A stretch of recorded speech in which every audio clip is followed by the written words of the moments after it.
प्रदेश की महिलाओं को स्वरोजगार के जरिए आत्मनिर्भर बनाने के लिए धामी कैबिनेट ने एकल महिला स्वरोजगार योजना को मंजूरी दी है और उस बात को लेकर उत्तराखंड की महिला सशक्तिकरण और बाल विकास मंत्री रेखा आर्या ने कहा कि इस योजना में तलाकशुदा, विधवा और अविवाहित महिलाओं के साथ हर वर्ग की महिला शामिल हो सकती है और हमारी कोशिश है कि जो महिला 72,000 रुपए की सालाना आय में आती है उनको स्वरोजगार के लिए प्रेरित किया जाए। साथ ही उन्होंने कहा कि हमने इस योजना में अधिकतम 2 लाख रुपए की धनराशि के साथ 75% सब्सिडी दिए जाने की व्यवस्था भी की है।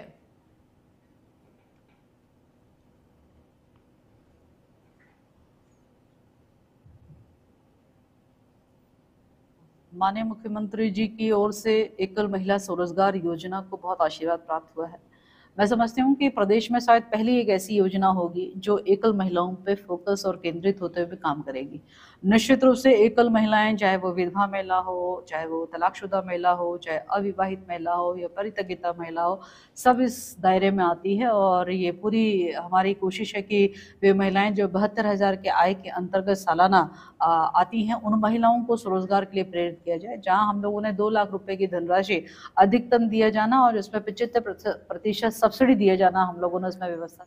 नगर निगम की ओर से व्यापारियों के लिए बनाए गए ट्रेड कानूनों को लेकर सभी व्यापारी लगातार विरोध कर रहे हैं। वहीं इस पर मुख्य विपक्षी दल कांग्रेस भी व्यापारियों को समर्थन दे रही है, जिसके चलते कांग्रेस के प्रदेश प्रवक्ता डॉक्टर प्रतिमा सिंह ने कहा कि जब व्यापारियों के लिए कानून बनाया जा रहा है तो व्यापारियों को उसका भागीदार बनाया जाए। साथ ही उन्होंने कहा कि जब एक व्यापारी पहले से लाइसेंस धारक है तो वह क्यों दोबारा शुल्क भरे, जिससे साफ दिखता है कि भाजपा की सरकार किसानों और महिलाओं के साथ व्यापारियों की भी विरोधी है।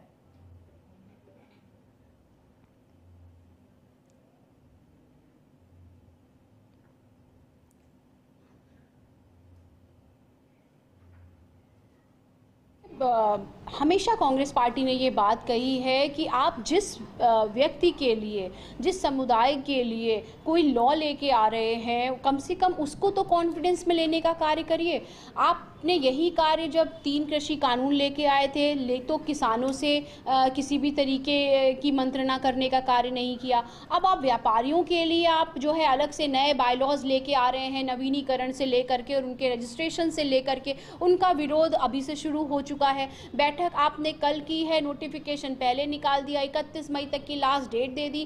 क्यों एक व्यापारी जो ऑलरेडी लाइसेंस होल्डर है, जो अपना लाइसेंस ले चुका है, वो क्यों उस ड्यूरेशन तक के लिए दोबारा आपको फीस देकर उसको जो है नवीनीकरण कराए, जब उसका टाइम अभी टेन्योर जो कंप्लीट नहीं हुआ है। तो ये भारतीय जनता पार्टी की सरकार है। देखिए, ये युवाओं की विरोधी है, ये महिलाओं की विरोधी है, ये किसानों की विरोधी है और ये व्यापारियों की भी विरोधी है। तो ये तो अब देखिए भुगतना पड़ेगा भुगतान। जिस तरीके से आपने दोबारा जो है इन्हें चुन करके सत्ता में भेजा है, तो ये और कुछ नहीं है, ये अहंकार है भारतीय जनता पार्टी का। और एक सवाल और भी है जो मेरे मन में उठ रहा है कि मीटिंग कल जो है मेयर की थी व्यापारियों के साथ, उस मंच पर भारतीय जनता पार्टी के पदाधिकारी और विधायकगण क्या कर रहे थे, इसका जवाब भी मुझे लगता है सौरभ थपलियाल जी को देना पड़ेगा कि वो आप मेयर हैं और आपकी बैठक जो थी व्यापारियों से थी, आपकी संगठन की बैठक नहीं थी जहां पे आपको अपने संगठन को मंच पे बिठाने।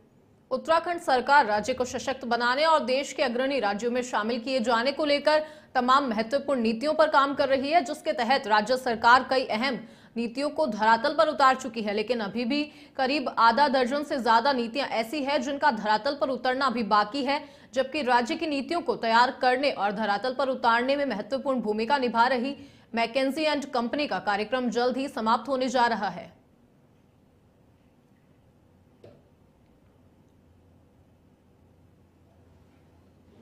उनको एक्सटेंशन दिया गया था, कुछ स्पेसिफिक मैंडेट दिए गए थे। उन मैंडेट्स में वो कितना आगे बढ़े हैं उसको देख करके सक्षम स्तर पर उसको आगे एक्सटेंड करना है या नहीं करना है, उस पर निर्णय लिया जाएगा। सर, अभी कितनी नीतियाँ पेंडिंग है जिसको धरातल करना बाकी है? देखिए, उनकी तरफ से तो काफ़ी होमवर्क कर लिया है, लेकिन नीतियाँ कभी किसी परामर्शी विभाग में या कोई जो उसके एडमिनिस्ट्रेटिव डिपार्टमेंट हैं, प्रशासकीय विभाग, उसमें लंबित है। उसमें मेरे अलावा मुख्य सचिव मुख्यमंत्री जी भी और मुख्य सचिव भी अपने लेवल पर लगातार रिव्यू करते हैं और कुछ तेज़ी भी आई है, ऐसा नहीं है कि तेज़ी नहीं आई है, कुछ तेज़ी भी आई है। जो रिमाइनिंग है उसको कोशिश करेंगे कि हम अगले 1 महीने के देश में कोविड के मामले एक बार फिर रफ्तार पकड़ने लगे हैं। पूरे देश में जहां 277 मामले मिले हैं, वहीं उत्तराखंड में भी 2 मामले सामने आए हैं।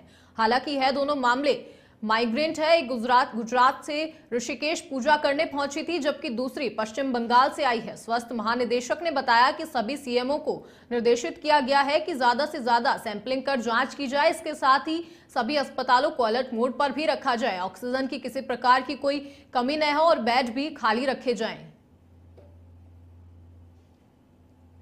देखिए, ऐसा है कि अभी कोविड जो हम लोग का आपने सुना ही होंगे कि पूरे भारतवर्ष में जो है लगभग 277 केसेस अभी रिपोर्टेड हुए हैं। ये कल की रिपोर्टेड है, लेकिन ये हमारे अन्य राज्यों में है, जैसे तमिलनाडु, महाराष्ट्र, केरला, उस जगह हमें पाए गए हैं।